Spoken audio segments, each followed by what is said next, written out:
Una mirada a la historia.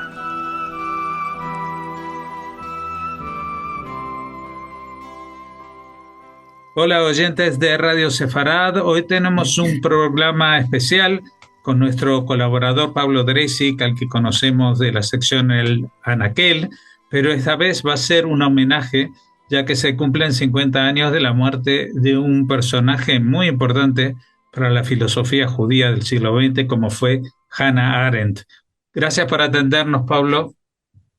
Por favor, querido Jorge, em, mm, el tema de la filosofía de Hannah Arendt o de su vida y su filosofía, que en el caso de nuestra autora se combinan perfectamente en una especie de inseparabilidad inherente, eh, no está exenta de cuestiones delicadas. Fue una pensadora, una filósofa, ella no le gustaba que le dijeran filósofa, pedía que le dijeran filósofa política, así le gustaba definirse, pero era cabalmente, fue una filósofa, pero decía no exenta de polémicas y polémicas muy delicadas. Eh, Su figura, de alguna manera, aún hoy padece de una suerte de anatema, este, análogo al de Spinoza en algunos medios y en algunos medios judíos.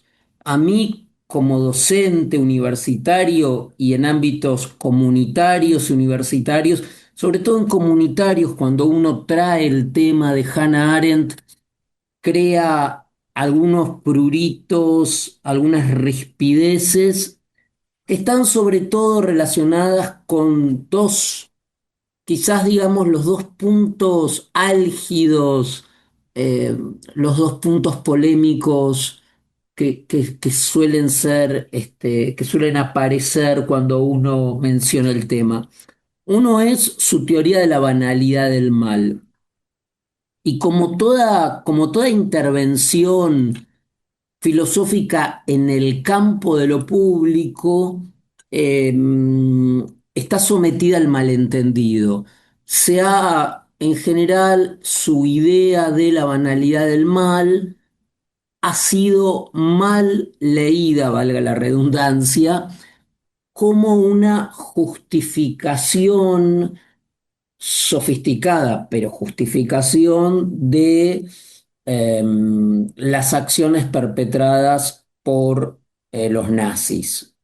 Una suerte de tenue justificación.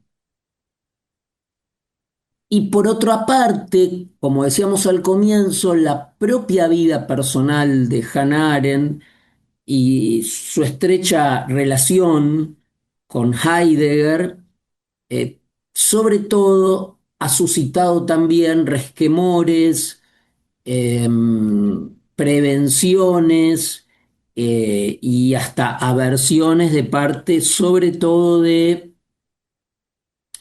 eh, personas de la comunidad. Yo creo que el malentendido sobre estas cuestiones, sumado a que estas cuestiones eclipsaron el profundo compromiso, que eso es lo que quisiera subrayar hoy, Jorge, de esta filósofa, no solo con el pensamiento judío, la filosofía judía, la adhesión a ciertos principios, sino sobre todo, y como entiendo deben ser este tipo de compromisos en su propia vida.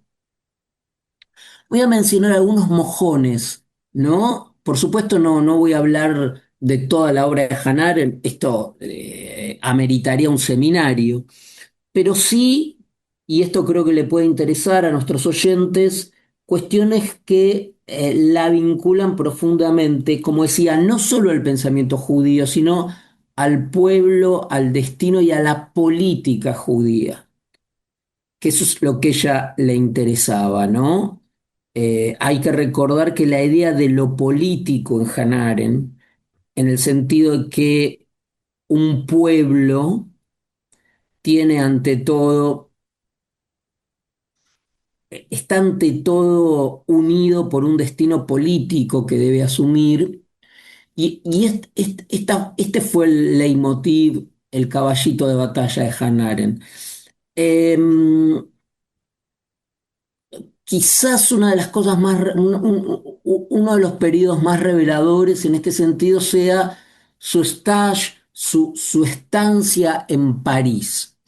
Efectivamente, ella tiene en la década del 30, comienzos del 30, una estadía en París prolongada y en su estadía en París ella es de alguna manera solventada, es patrocinada, recibe un dinero, un estipendio, una beca de asociaciones judías en Francia, que las asociaciones judías en Francia tienen un modo de organización particular que es el consistorio, ¿no?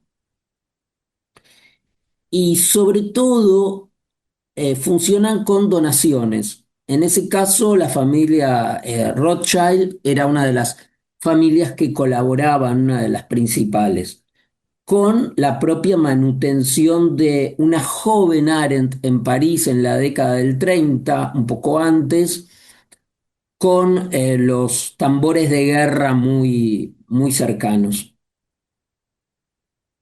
Y este temple polémico de Arendt hace que Arendt escriba escribe más de un trabajo. Eso sí estoy diciendo todo de memoria, así que quizás se equivoque algún dato, pero creo que no, estoy trabajando de memoria. Hay un trabajo de ella que se llama La tradición oculta, y hay otros más de ese periodo donde ella critica la forma de organización de la comunidad judía. Por supuesto que lo hace porque le interesa el tema. Imagínense una filósofa que hizo su tesis sobre San Agustín, que está en problemas metafísicos, pero hace uno de sus trabajos principales es una crítica a la organización, decía, de la comunidad judía de París. ¿Y qué es lo que ella marca ahí?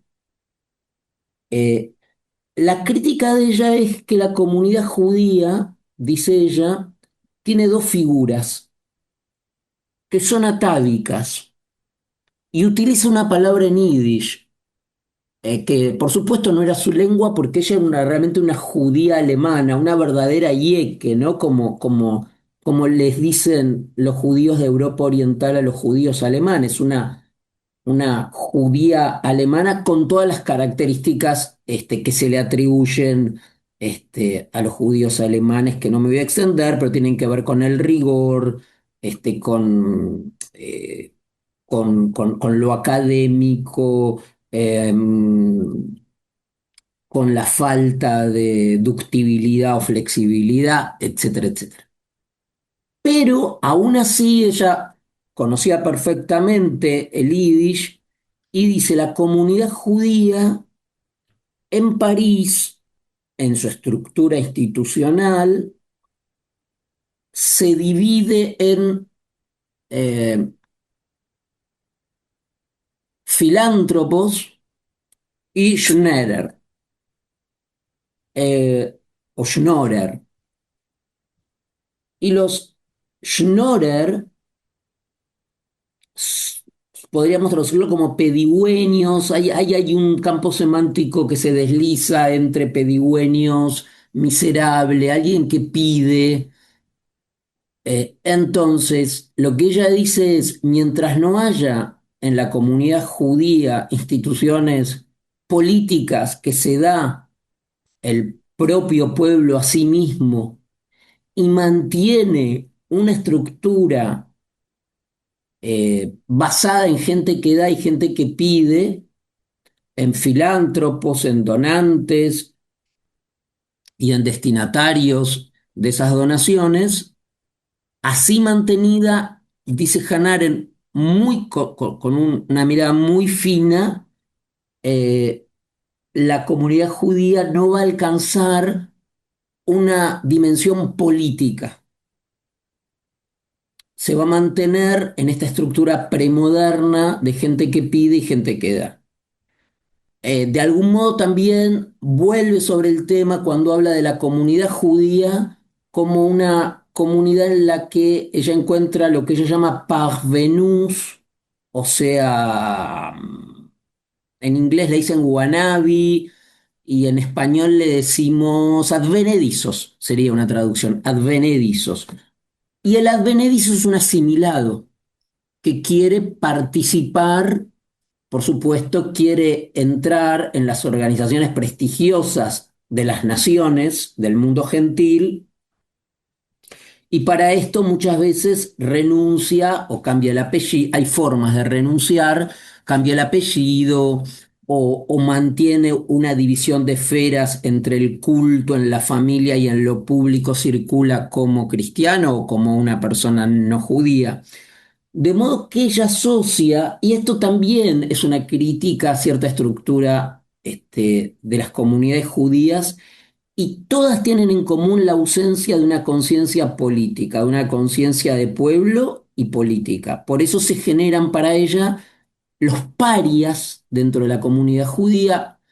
Los parias, ella cita a Chaplin, la figura del paria, Chaplin, Sholem Aleichem, el judío, el personaje literario del judío desgraciado, que le va mal, o artista, o trotamundos, o gracioso, y por otro lado el parvenú, que sería el judío que se asimila sobre todo a las clases altas del lugar que habita.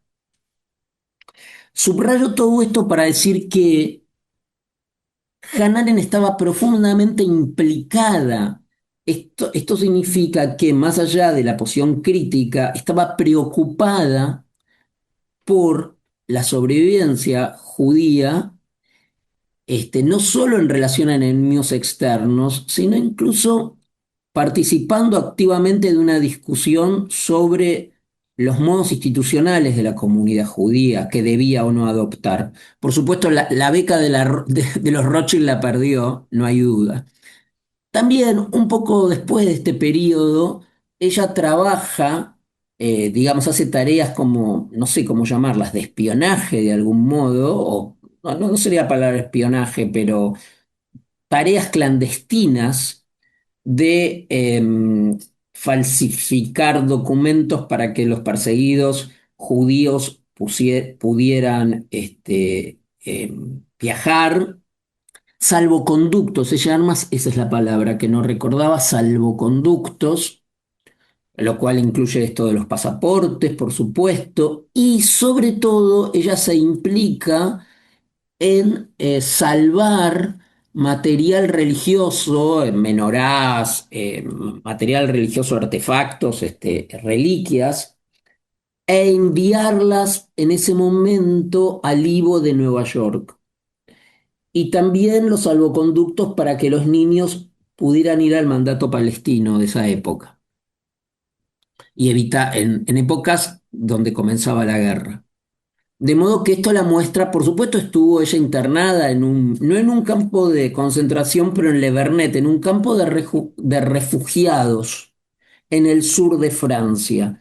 No sería extraño que conociera algo de español, porque en esos campos del sur de Francia, Le Vernet y Gurs, sobre todo Gurs, había muchos refugiados de la Guerra Civil Española, ya en el sur de Francia, en los mismos campos donde ella la internaron, en el caso de ella por judía.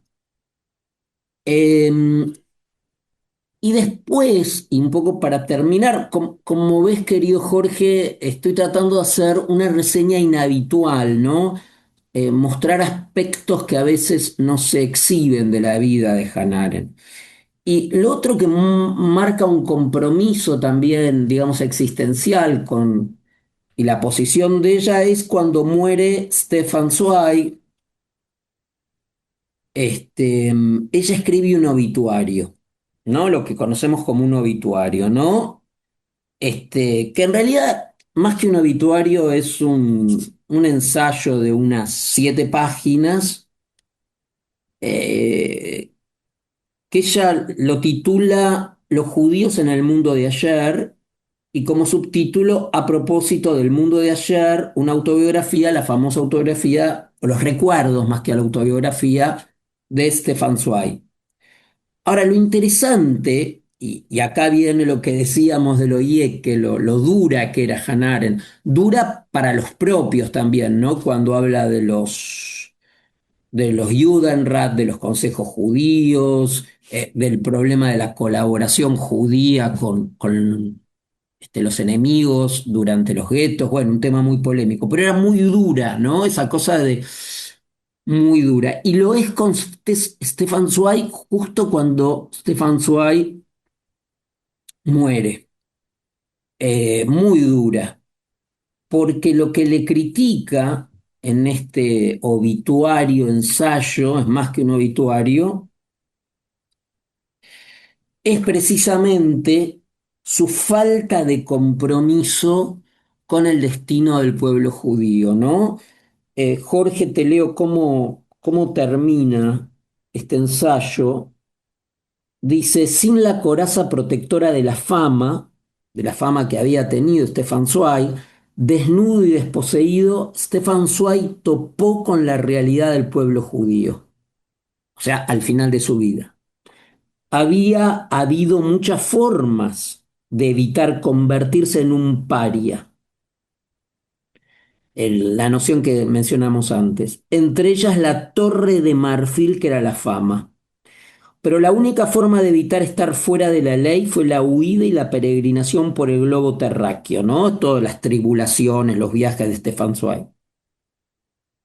Esta difamación fue una deshonra para todo el que pretendió vivir en paz con los valores políticos y sociales de su época. Es decir, Stefan Zweig nunca buscó problemas, nunca quiso exhibir demasiado su judaísmo, nunca quiso, digamos, diríamos, transó con el mundo, pactó con el mundo para Hannah Arendt, Stefan Zweig. No existe duda alguna de que fue precisamente para esto, para lo que Stefan Zweig se entrenó durante toda su vida, para estar en paz con el mundo. Comento, ¿no? Me acuerdo de César Vallejo que decía, estoy en paz con el mundo y en guerra con mis entrañas.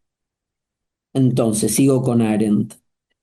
Se entrenó durante toda su vida para estar en paz con el mundo, con el entorno, para mantenerse elegantemente alejado de toda lucha política, de toda política. Para este mundo con el que Zweig hizo las paces, ser judío fue y es una deshonra. Una deshonra que la sociedad actual, aunque no castiga con la muerte, castiga con la difamación. Una deshonra para la que ya no hay escapatoria individual alguna en la fama internacional, sino única y exclusivamente en la política y en la lucha por el honor de todo el pueblo. Duro para alguien que se acaba de suicidar, este, mm, pero fíjate, Jorge, algunos elementos, ¿no? Crítica a alguien que se aísla, que no participa demasiado con el destino de su pueblo y que busca una escapatoria final, que es el suicidio, pero que el único modo, y ahí de nuevo la noción de la política en Hannah Arendt, el pueblo judío debe tener una política propia, este, y ahí me parece que es una cosa muy rescatable, muy salvable del pensamiento de Arendt, aún hoy que no se ha revisado mucho, que es incluso la importancia de Arendt para repensar la existencia judía, incluso a nivel institucional y de organización, a veces tan tensada entre schnorrers Pues te y agradecemos mucho, filántropos. Pablo Dresig, que nos hayas traído esta visión de Hannah Arendt, que no es la más habitual cuando se habla de ella y que reivindica su papel como pensadora y también como judía.